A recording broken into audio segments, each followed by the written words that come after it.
harmonic motion, we will continue with where we left off in the last lecture. We've just about gone through the basics of, first of all, the definition of oscillations, periodic motions in general, then oscillations as a special case of periodic motions, the concept of mean position or stable equilibrium in an oscillation, and restorative force. And then we had come to the special type of oscillation called simple harmonic motion. So let's take it from that point onwards.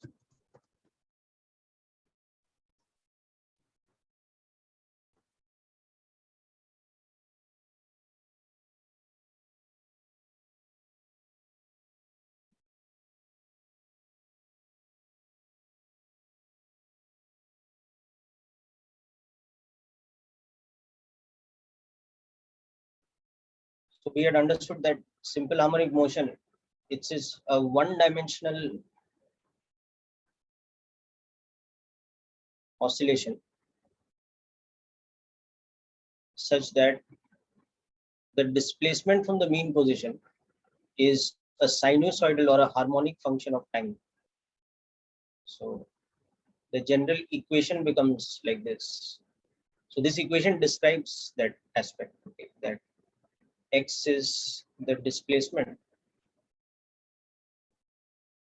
from the mean position, which is x equal to 0. So that displacement is a harmonic or sinusoidal function of time.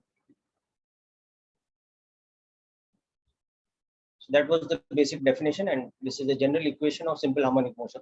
And we had seen that capital A is the maximum magnitude of displacement, so it is called the amplitude. Omega is 2 pi into frequency, or 2 pi divided by time period. So omega is called angular frequency. And phi, phase constant.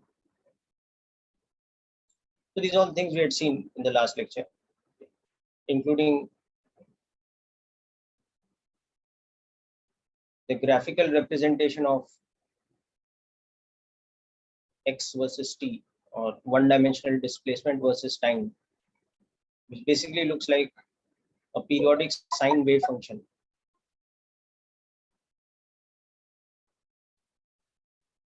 Kind of thing where this is, let's say, x naught. This is positive of the amplitude. This is negative of the amplitude. And this amount of time is equivalent to this amount of time, is equivalent to this amount of time here, and that is called one time period. So this was the graphical representation. Now today we will start by understanding the kinematics of SHM, or in other words, more about the equations of motion of SHM.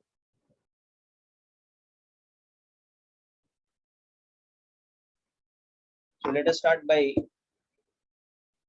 a simple example of general equation of SHM. So given is the x versus t graph for a simple harmonic motion, or we should write an SHM along the x-axis, let's say.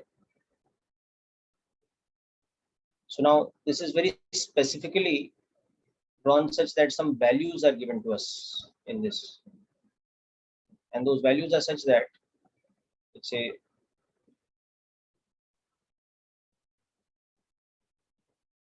so I'm doing a bit of freehand drawing, so it's not going to be perfect, but let's just assume that this is a pretty symmetric looking sine curve. So this is x in, let's say, millimeters versus t in seconds. This graph is given to us, okay. Now, this value here is +4. This value here is -4. And this value here is +2. And this value of time here is 0.06. From that, this value of time is t1. This value of time is t2 and all that. Okay. So from all this information that is given, we have to find the amplitude, frequency, time period, angular frequency, and phase constant for the given SHM, assuming that x is a sine omega t plus phi. And we have to also find the value of t1 and t2. So let's get started with this. So this is basically about understanding graph theory and trigonometry and the variation of sine function with respect to its argument.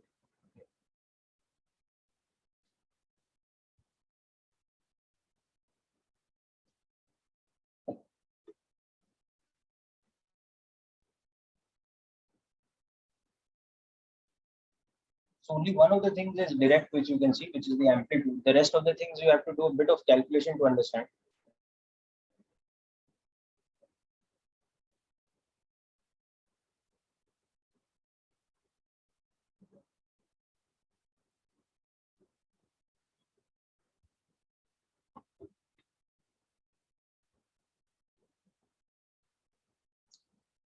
Okay, Kevin, I'll scroll up. Okay, but that part is like common to the notes from last time. Only I think for whatever reason I'd missed out sending you the notes. I've just sent it. I'd sent the recording of the lecture.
Okay, so I mean, apart from amplitude, which you can obviously see is 4 millimeters, the rest of the things you have to do a bit of calculation.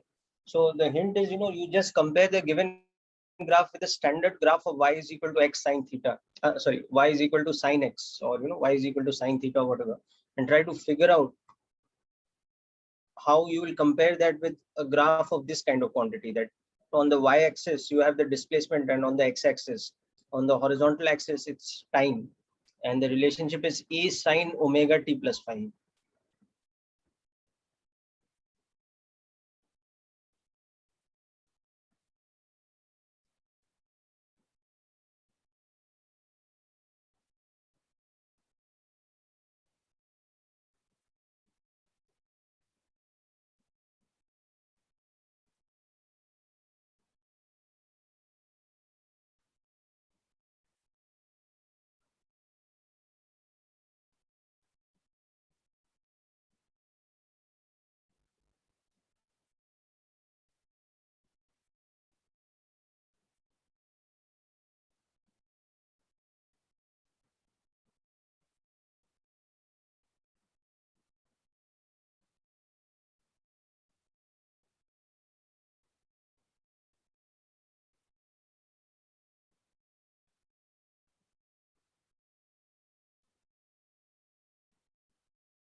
So the critical thing is how you're going to be calculating the time period over here.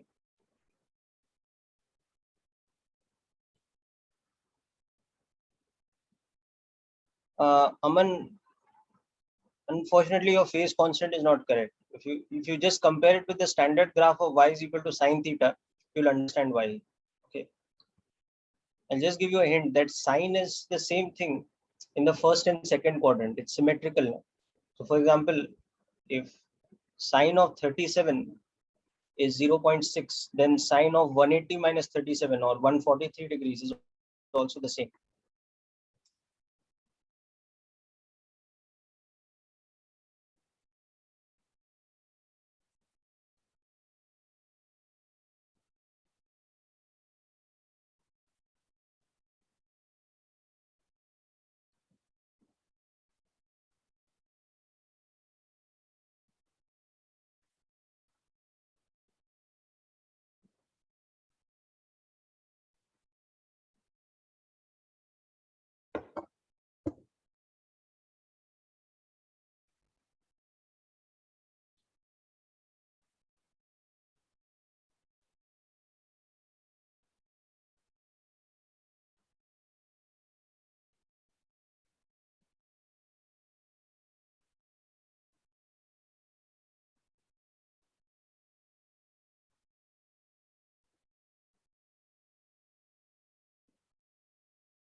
Okay, Aman, so hope you understood the point I was making here. Anyhow, so let me explain.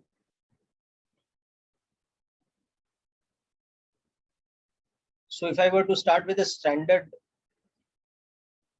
x equal to sine theta type of graph, so I've taken this as x, and just to keep things simple, I'm keeping this as theta instead of time.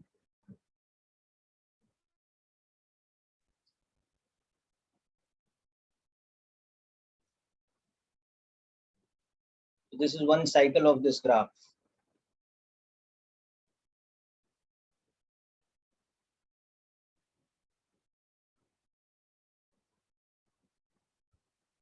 The unity here, -1 here.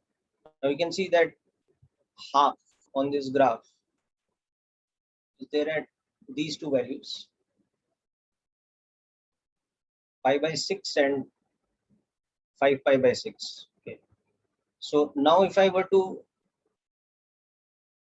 make this graph, I were to change this a little bit so that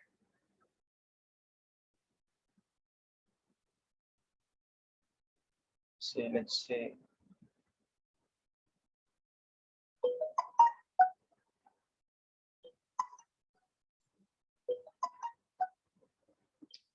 just a moment, guys.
Yeah, students. So as you can see, that given graph, so it was something like this graph, except for it's with respect to time instead of with respect to theta. So this point over here, actually, that is coming at t equal to 0. So you can see that's why the initial phase will be 5 pi by 6. Now, if I convert this to a time related graph, all I have to do is change the unit on the horizontal axis and similarly replace theta with omega t. So this theta here has to get replaced with omega t, right? Let's just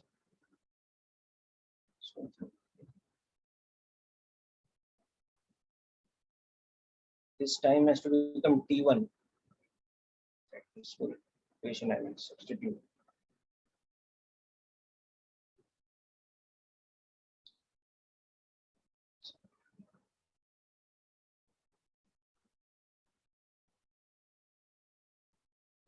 Now this time was given to me as how much? 0.06 seconds.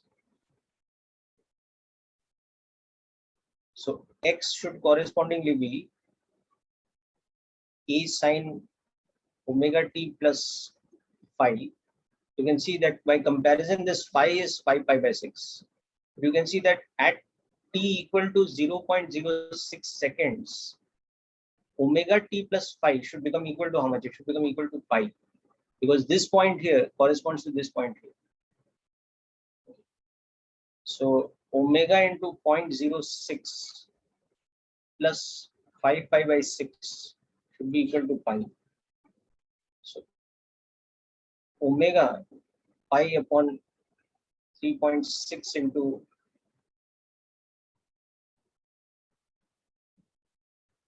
now there it is 10.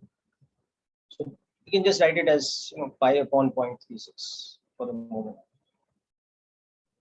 So this is my omega in radians per second.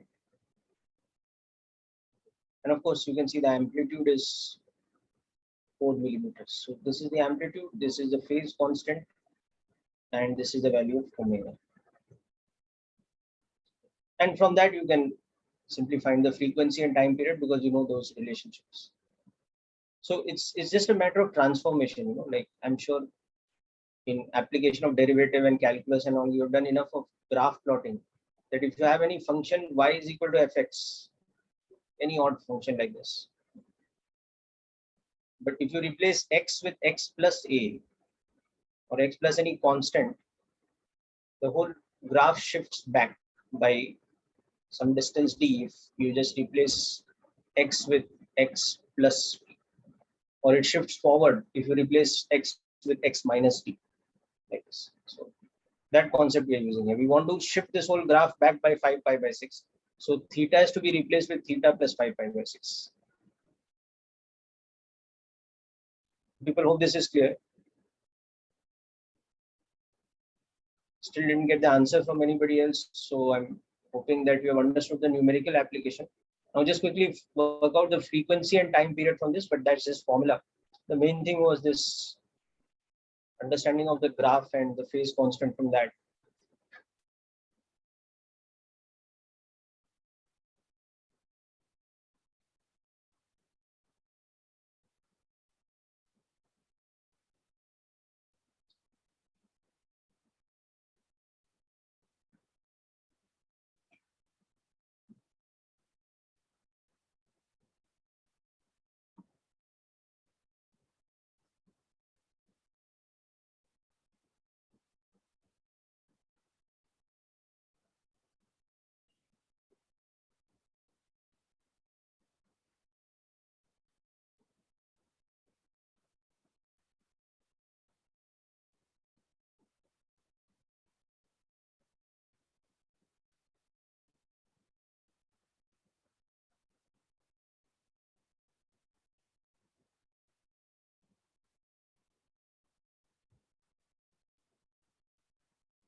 Yes, very good, Aman. You have got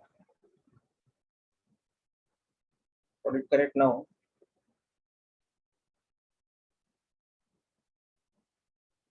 Kevin, about the general equation of SHM, it's not a question of proof beta. That's how the SHM is defined.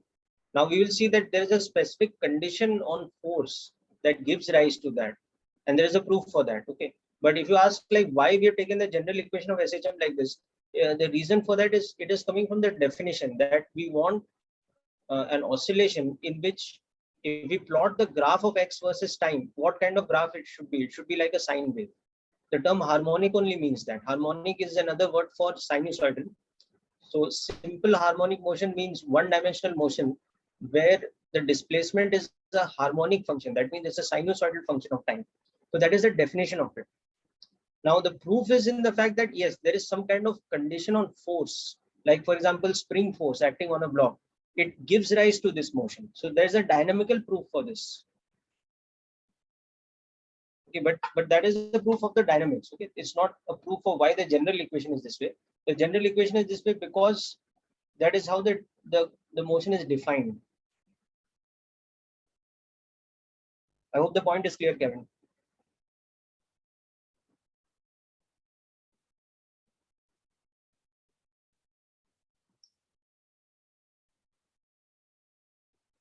Okay, so you can see omega, you can write like this, or you can write it as like you have written whatever radians per second. So from this you can see that time period is how much? It is 0.72 seconds. Okay. So frequency is 1 upon time period or 100 by 72 hertz or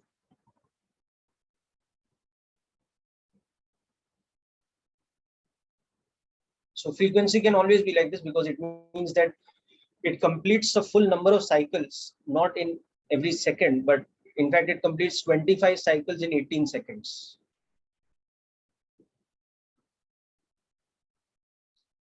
So the number of cycles per second is incomplete, or it completes a fractional number of cycles per second. But in every 18 seconds, it completes 25 oscillations. That's the simple meaning of this. Okay. Now we also wanted to find this time T1. Okay, the first time it reaches the negative amplitude, and this time T2. So there are two ways we can do this. One is that we can directly substitute in the equation, or we can also understand that the sine graph is such that this is quarter of the time period, right? And this is another quarter of the time period. That's another way of understanding this. Okay. So T1 is directly 0.06 plus quarter of the time period. Okay. So that is 0.06 plus 0.18. How much is it now? 24 seconds. Okay. And T2 is equal to T1 plus another quarter time period. So it is 0.36 seconds, if I'm not mistaken. Okay. Or you could also solve like this, that at T equal to T1, A sine omega T plus phi is equal to minus A for the first time or for the earliest time. So that means this whole thing omega T plus phi must be becoming 3 pi by 2. So 2 pi upon time period plus 5 pi by 6. So 2 pi by time period into time. Or first, let me just write it like this. So omega T1 plus 5 pi by 6 is 3 pi by 2. Okay. So just solve this and you will get the same result. So 3 by 2 minus 5 by 6 will give me how much? It will give me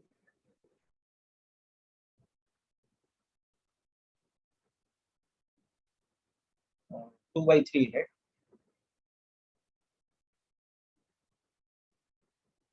Yeah.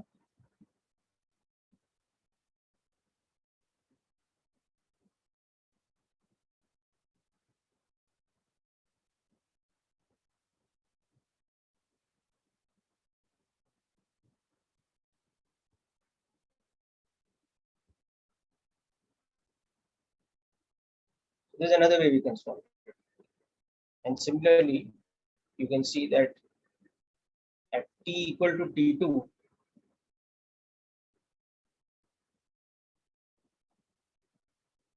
for the second time, the first time is already at 0.06 seconds. Okay, so omega t2 plus phi should be 2 pi. From this, you get that t2 is 0.36 seconds.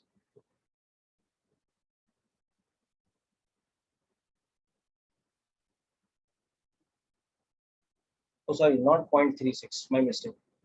It's 0.36 plus 0.06 now. So it will be 0.42, right?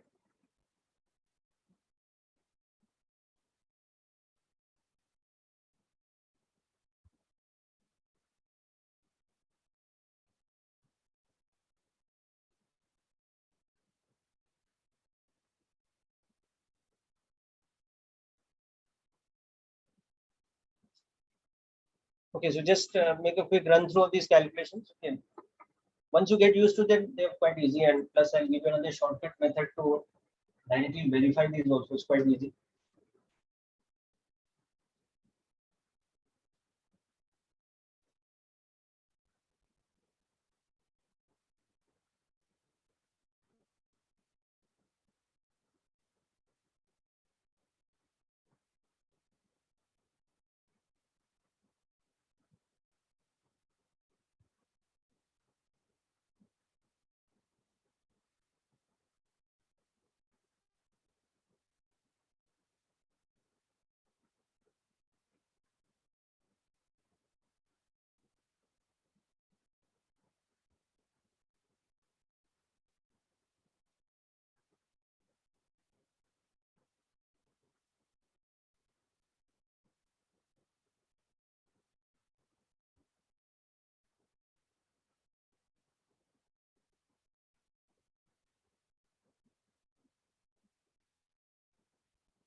Okay, so as I said, we'll come back to this. Okay, this type of problem, that is. Now, the next thing in kinematics of SHM is that from the position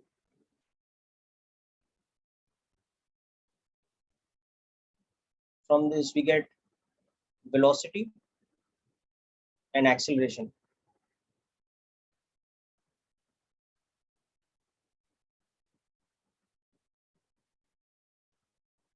Which just simply comes from the kinematics definition.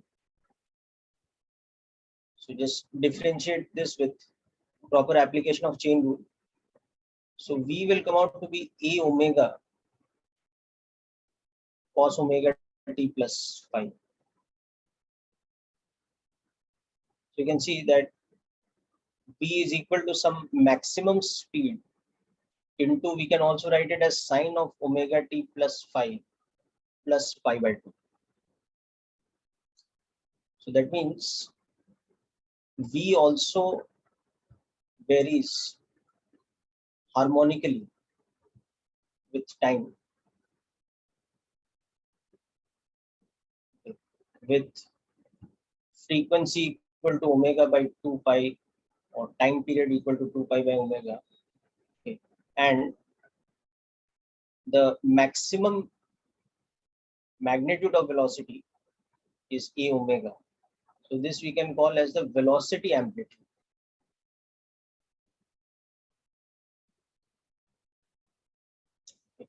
And also with respect to the displacement, the velocity has pi by 2 phase difference.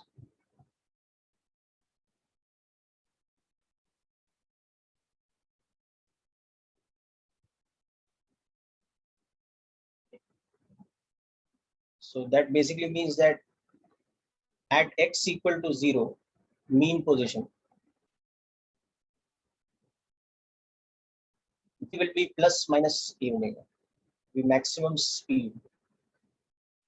Whereas at x equal to plus or minus a, that is extreme position,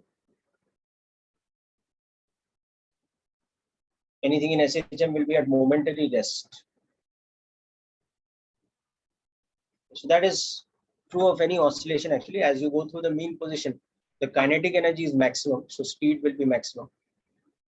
Whereas as you reach the extreme position, the kinetic energy comes to 0 because it's going to change direction. So momentarily it stops at the extreme position.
Okay, now similarly, if you look at acceleration. Sir, can you scroll up once? Yeah. Okay, so I hope the steps are clear. Differentiation, you just have to differentiate that sine omega t term. It will become cos Yes, sir. omega t into omega, and that phi doesn't make any difference.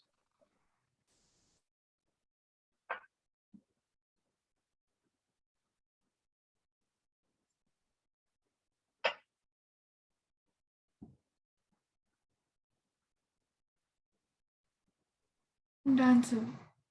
Okay.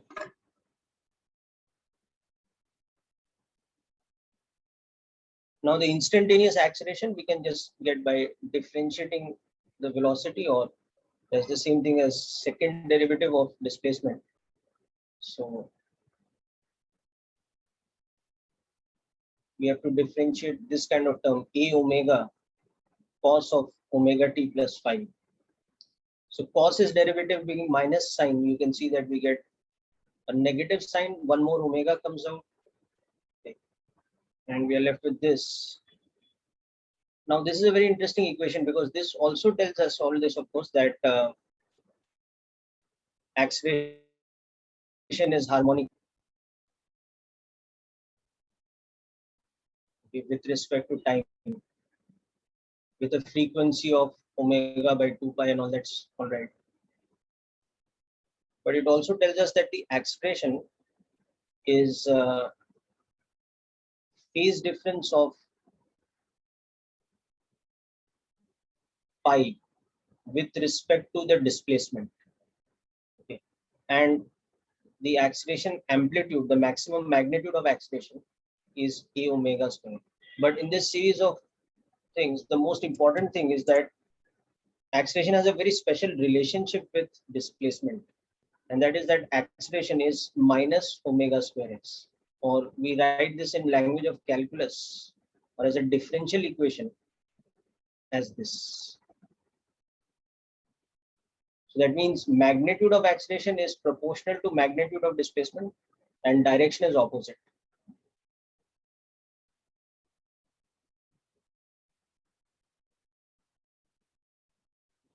So this now gives us a very important clue about dynamically what do we require to create an SHM, okay, which we'll understand because acceleration has the same behavior as the net force, because net force is mass into acceleration. So the kind of force that we require, what kind of force we need to generate in a system so that it will perform harmonic motion, that will be a force which is always opposite to displacement but proportionate in magnitude. So that type of force is called a restorative force, which is proportional to displacement. So we're coming to that. So that will give us the dynamical condition for SHM. That is, what is the condition on force so that our system is going to behave harmonically or oscillate according to the SHM equation.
So this gives us what we call the dynamical condition for an SHM, that the net force, which is mass into acceleration,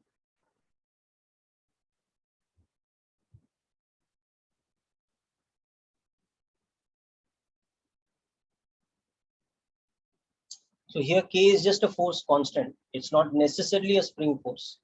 In a system which consists of spring mass system, K is the spring constant. So K is called the force constant equal to m omega square, so that there is restorative force proportionate to displacement. So the minus sign is taken care of by the fact that we are calling it as a restorative force. So it's always pointing towards the mean position. But in addition to the fact that it's a restorative force, there is also a condition on its magnitude, and that is that it should be proportional to the displacement.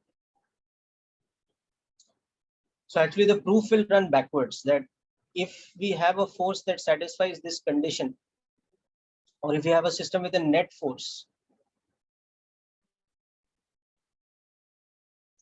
that satisfies this condition, then definitely that system will oscillate according to the simple harmonic equation. That is, x will be sinusoidal with respect to time. So there's not only a proof of that, but that backward calculation also helps us understand more about simple harmonic motion.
Okay, so now let's go backwards and understand that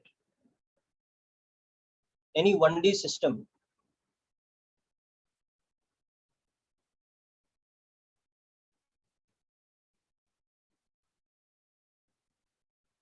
with a stable equilibrium position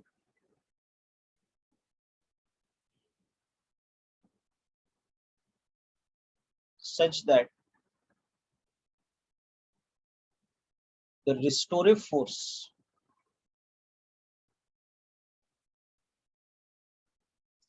is proportionate to displacement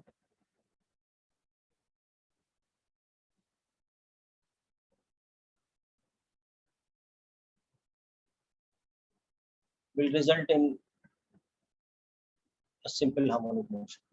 Any system that satisfies this condition, that it has a stable equilibrium position, and when we take the system away from stable equilibrium, the restorative force that acts on it is proportionate to displacement. Okay, so x equal to 0 is the stable equilibrium position. Okay. X axis is first of all the axis of motion. Okay. Then this condition that f is equal to minus kx.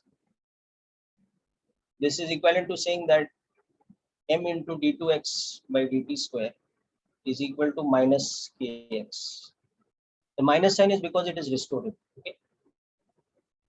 So d2x by dt square is equal to minus omega square x, where omega is square root of k by m. Is the first thing. Okay. Now suppose at t equal to 0, this system starts from a position x equal to x naught, okay, with a velocity v equal to v naught. So in addition to this condition, the acceleration condition, using these two initial conditions, we can find x as a function of time. And we'll, by finding it only, we'll prove that whenever this dynamical condition is satisfied, it gives us a unique condition for the motion that's going to come as a result of this force. And that motion has to be a simple harmonic motion. So this equation is basically a differential equation, d2x by dt square is equal to minus omega square x. It has a unique solution, that it's a sinusoidal path. It does not have multiple solutions that, okay, it can do oscillation, it can do something else also. It has only one unique solution, that it will do oscillation with harmonic function of time. So let's look at the proof of this. Okay, so the proof of this is in finding this x as a function of time given this condition. Okay, so if given that d2x by dt square is equal to minus omega square x, we can write that dv by dt is equal to minus omega square x, where v is equal to dx by dt.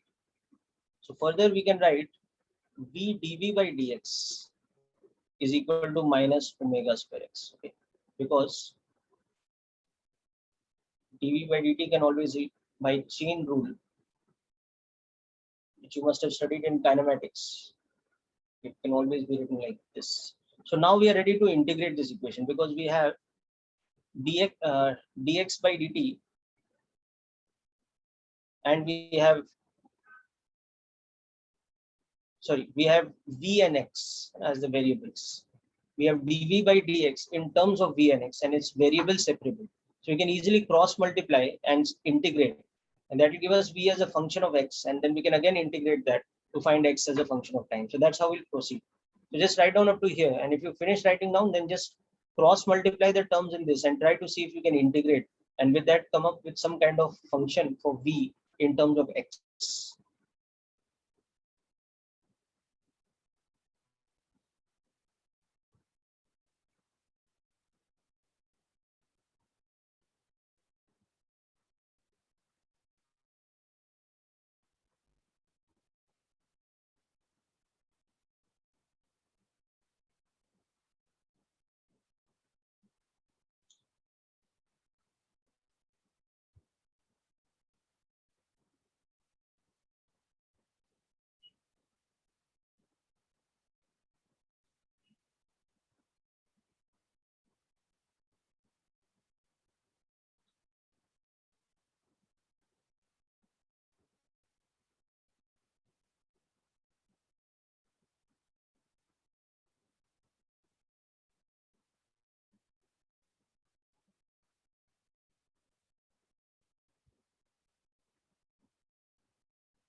Okay, so let's proceed with the steps. So it's quite simple really. Now I will use the method of definite integration, which I always prefer. You can also use indefinite integration and eliminate the constant of integration. But what I'll do is I'll use those limits that initially x was x naught, v was v naught, and at some instantaneous time t, let's say x is x and v is v. So this side we are going from x naught to x, this side we are going from v naught to v. So we get v square by 2 with these limits. This side we get these limits. Okay. So we get v square is equal to v naught square minus omega square x square by 2 plus omega square x naught square by 2. Okay. Now we will write it this way, that v square is equal to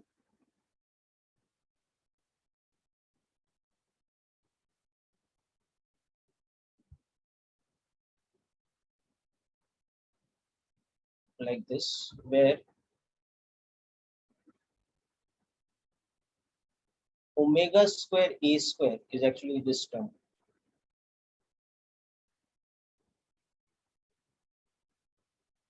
Oh, sorry, the by 2 will not be there. Already cancelled out the by 2. So this kind of thing.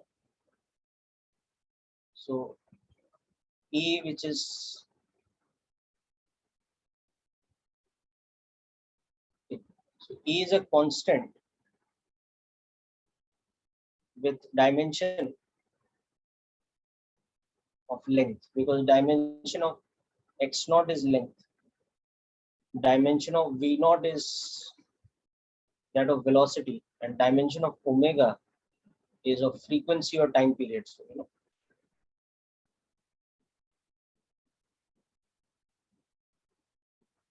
so we can express it this way. So v is omega into square root of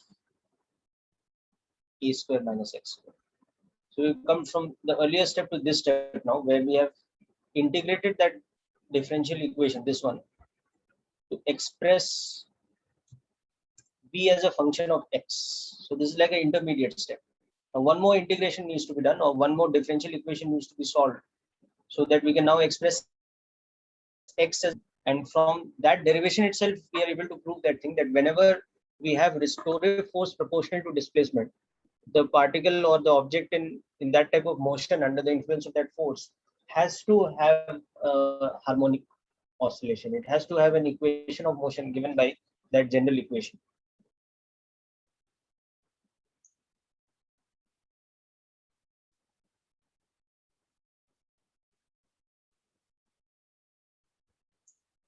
Okay, in between, before putting the limits, I have cancelled half on both the sides. Okay, and done a little bit of manipulation in the next step, where I have just put the constant terms together, that is v naught square plus omega square x naught square. I put those constant terms together and written them as omega square into capital A square. So that then basically A is a constant quantity, but it has the same dimension as x. So that A square and x square can be put together in the bracket.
Okay, now the next step here would be to express V as dx by dt, and then again cross multiply and integrate.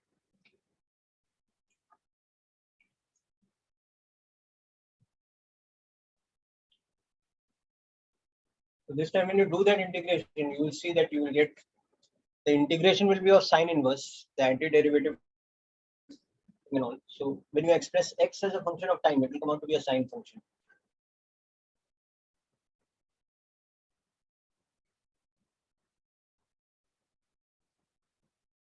Exactly. That is the point, you know. So this whole solving is to prove that whenever we have restorative force proportional to displacement, it has to give us x as a function of time as a sinusoidal function. There is no second possibility. It's a unique solution.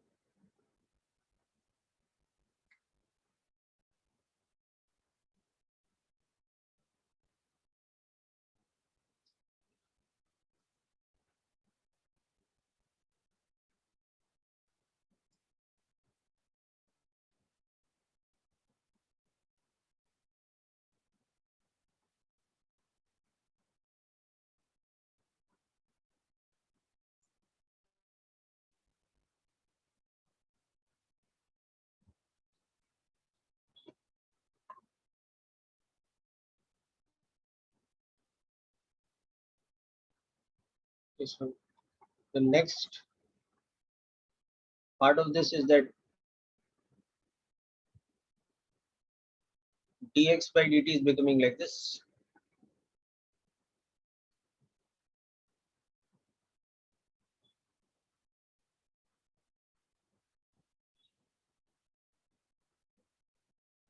So once again, definite integration.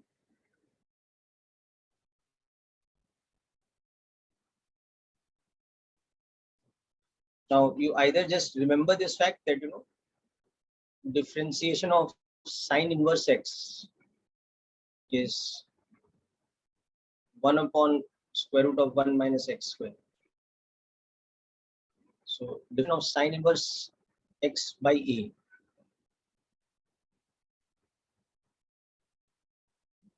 becomes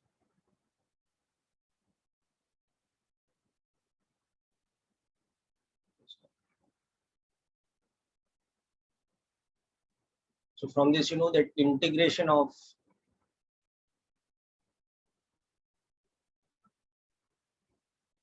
one upon root of a square minus x square is sine inverse x by a plus c. So either you remember this concept or you can also do this integration by substitution.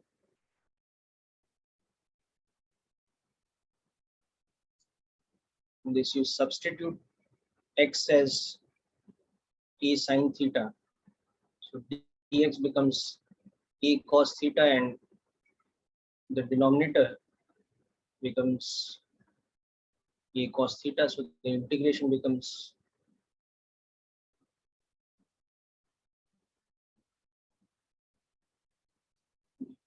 or you just memorize this as a standard integral. Whatever you do, it doesn't matter at this stage. So sine inverse of x by a integrated from x naught to x. On the other side is omega t from 0 to t. So I'll just minimize this a little and leave it for you to go through the steps. And now you can put the limits and with a little bit more work by defining a phase constant term in terms of x naught and a, or you can also define it, redefine it in terms of x naught and v naught, because capital A also depends on x naught and v naught. You'll be able to prove the general equation of SHM, or rather you'll be able to derive the general equation of SHM from this dynamical condition.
Okay, people, having a bit of connectivity issues here, but I think things are fine now.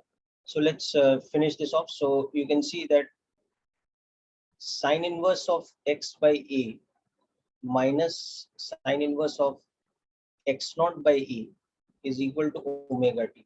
Now you can see here that this second quantity is a constant. It's not a variable because x naught is the initial value of x naught. So x naught by a we can define, in fact, sine inverse of x naught by a, that is, and define as a constant phi. In fact, this is like the constant we call the initial phase. Now you can see that the relationship between x naught a and phi is such that if this is x naught and this is a, this is phi, and this is v naught by omega, because we already had this relation. So phi is also tan inverse of x naught divided by v naught by omega.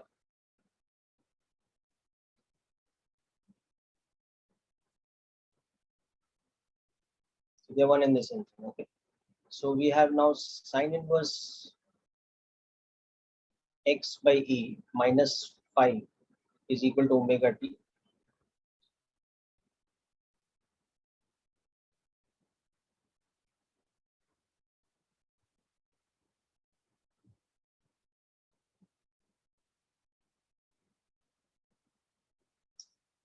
Where e and phi are constants that we have defined over here as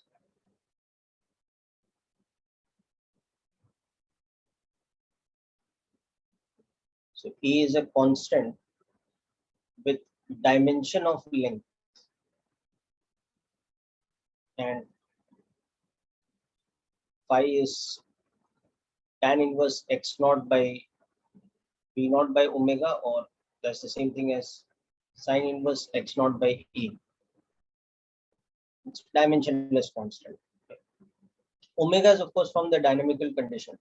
Okay, so omega is square root of k by m, because remember m omega square was equal to k, where k is the force constant. Okay. So this is the general equation of SHM, which shows us that, so this proves that for a system, if f is equal to minus kx, okay, then x must be an SHM. It must be a simple harmonic motion with the above equation, and with the above condition on capital A. This capital A is now called the amplitude and the phase constant, or the initial phase, whatever we call it.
Okay, now the other thing is that the important aspect that you understand from this proof, you can say, or this derivation, is that in the equation, or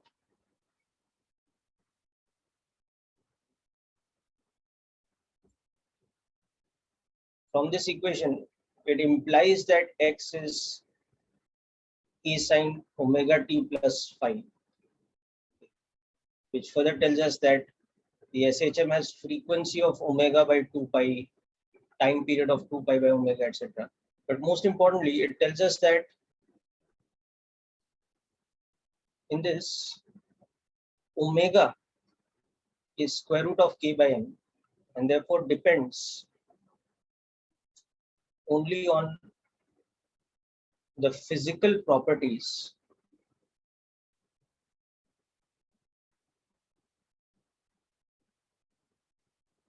k, that is the force constant,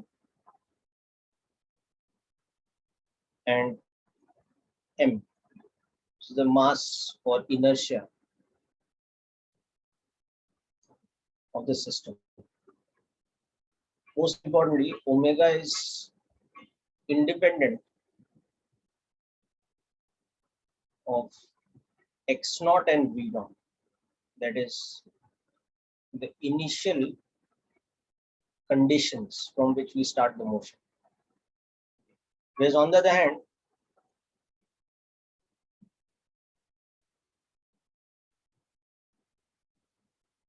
amplitude and phase constant, these two, they depend on the initial conditions of the motion.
So this aspect here becomes very important. Okay. Now, to remember these equations, you don't need to remember that entire derivation. You can just quickly remember it this way, that for the general equation of SHM,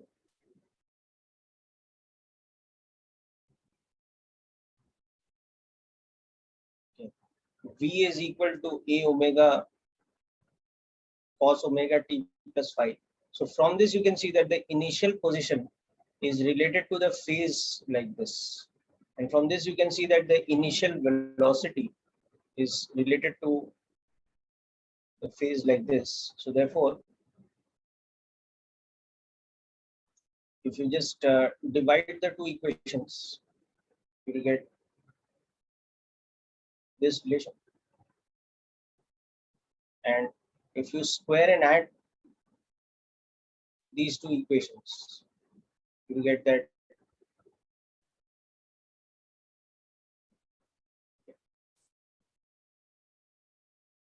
So you don't need to memorize this as, you know, a formula or this whole derivation or anything. Just remember that these two actually just come from this general equation by applying these conditions.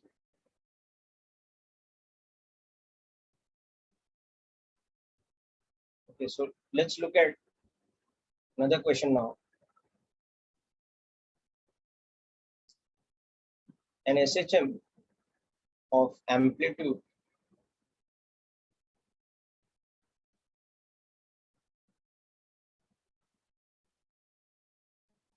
along the x-axis starts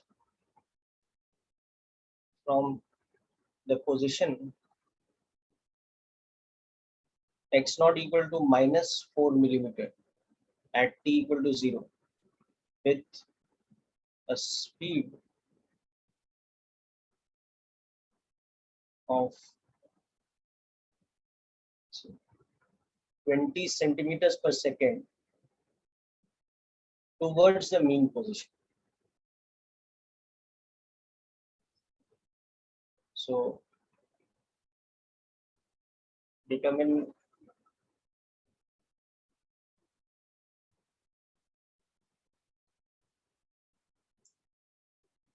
angular frequency phase constant, equation of SHM,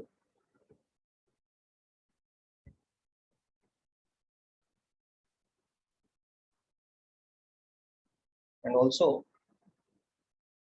find the earliest time when it is at rest. Again, find the earliest time when its acceleration is equal to 0.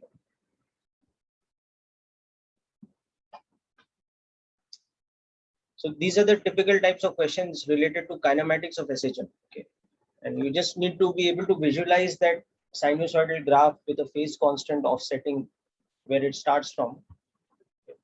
Or you need to be able to work out the trigonometry related equations in 4 quadrants, that kind of thing, with a lot of efficiency.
Okay, students, unfortunately got disconnected for some time.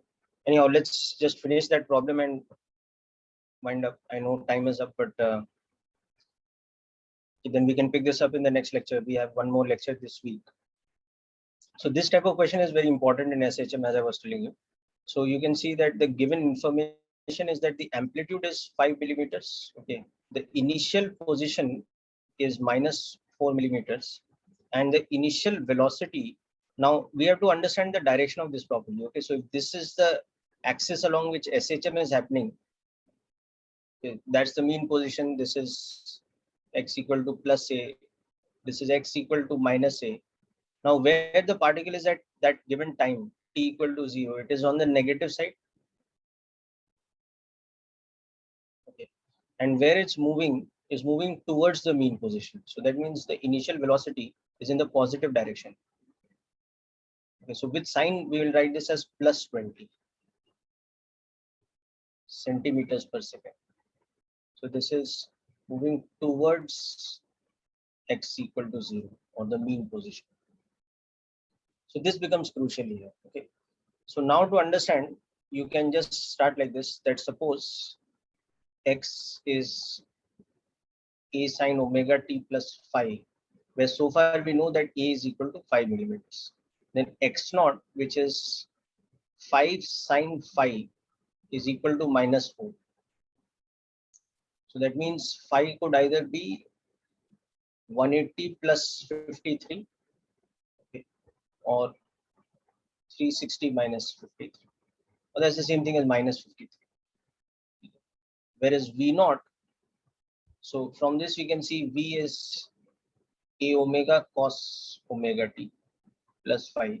So v naught is a omega cos phi, and that is equal to plus 20 centimeters per second. So what we can understand from this is that cos phi is positive. So that means it's the fourth quadrant and not the second quadrant. So phi is equal to 360 minus 53 degrees, or simply minus 53 degrees. So we can write x as 5 sine omega t minus 53 degrees. So v becomes a omega cos omega t minus 53 degrees. So x naught is obviously 4 millimeters, okay, but v naught is a omega into cos 53, which is 3 by 5. It's like this minus.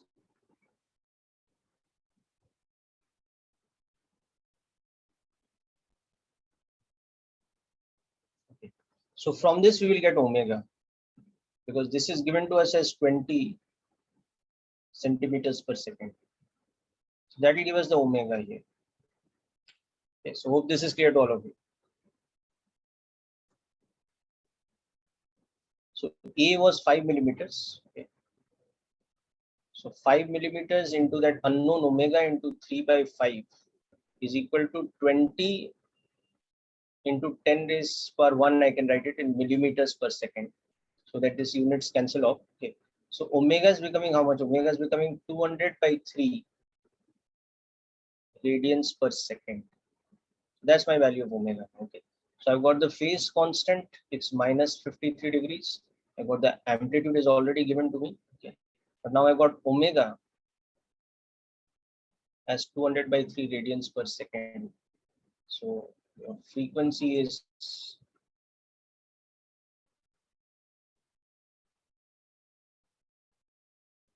these many hertz. Time period is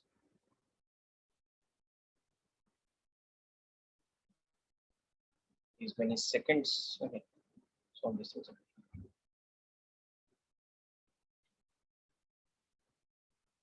okay. So hope this question is clear, people.